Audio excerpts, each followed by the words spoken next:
Hola gente, buen día. Bueno, espero que estén bien. Por ahí detrás mío está Kuno, mi gata, caminando. Este es el primer vídeo de la unidad 2 que se llama La Sociedad.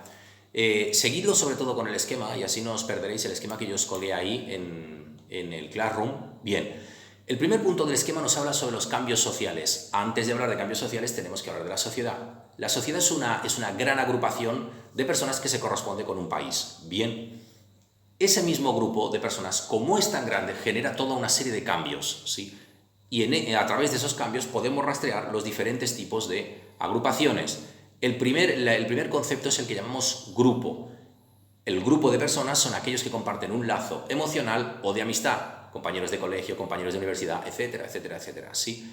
El segundo grupo es el que llamamos la familia. Comparten lazos de consanguineidad, por tanto, comparten la misma sangre. La base de la familia es la familia nuclear, mamá, papá, hijos, ¿sí? Los tipos de uniones, y esa es la base de la sociedad de tipo occidental, los tipos de uniones que se dan entre mamá y papá son de muchos tipos, puede ser monogamia o poligamia. Si hablo de monogamia, me estoy refiriendo a un matrimonio entre un hombre y una mujer. Si hablo de poligamia, lo que estoy diciendo es que hay más de dos integrantes en esa unión, sin especificar cuántos serían mujeres y cuántos serían varones. Bien, para hacer eso debo hablar de dos conceptos más: poliginia y poliandria. Si hablo de poliginia, me refiero a un matrimonio que se da entre un varón y varias mujeres, poliginia. Si hablo de poliandria, me refiero a un matrimonio que se da entre una mujer y varios hombres. El siguiente concepto que nos habla es el de clase, que en este caso concreto es sinónimo de estrato social. Se refiere a la cantidad de dinero que tienen las personas y nos habla de estratos desde el más pobre hasta el más rico, y hay gran cantidad de estratos que podemos ver. El siguiente concepto es el que se refiere a comunidad. Se refiere a un grupo humano que es originario de un país, pero que residen en un país extranjero y comparten una misma identidad y un mismo idioma. Por ejemplo, si hablo de Paraguay, los menonitas, los coreanos, etcétera, etcétera, etcétera. Y el último grupo del que yo hablo es uno que es muy numeroso, que es la sociedad. Esa es la base de todo un país, ¿sí? En teoría, todos ellos deberían ser más o menos parientes, pero es imposible rastrear todas las redes de parentesco.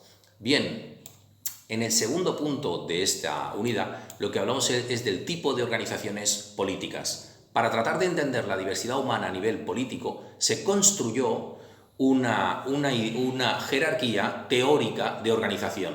Te lo tienes que imaginar como diferentes cajas que cada vez son un poquito más grandes. Y hablamos de 4 tipologías o 4 grandes cajas: banda, tribu, jefatura y estado.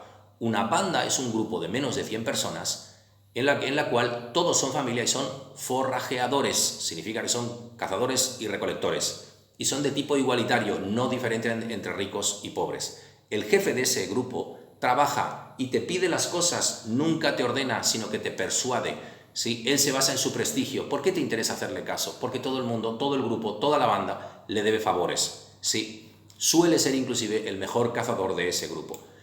La segunda organización es la que llamamos tribu, que son grupos de varios cientos de personas, por tanto varias bandas, ¿sí? Suelen ser agricultores o ganaderos, siguen siendo grupos igualitarios. El jefe trabaja y su poder sigue basándose en el prestigio, no te ordena, no te exige, te va a pedir, pero a ti te interesa dejarte convencer porque es amigo de todos. El siguiente es la jefatura. Ese es un grupo de varios miles de personas, es la suma de varias tribus, que son agricultores o ganaderos. El jefe aquí ya no trabaja, él lo que hace es organizar a los demás.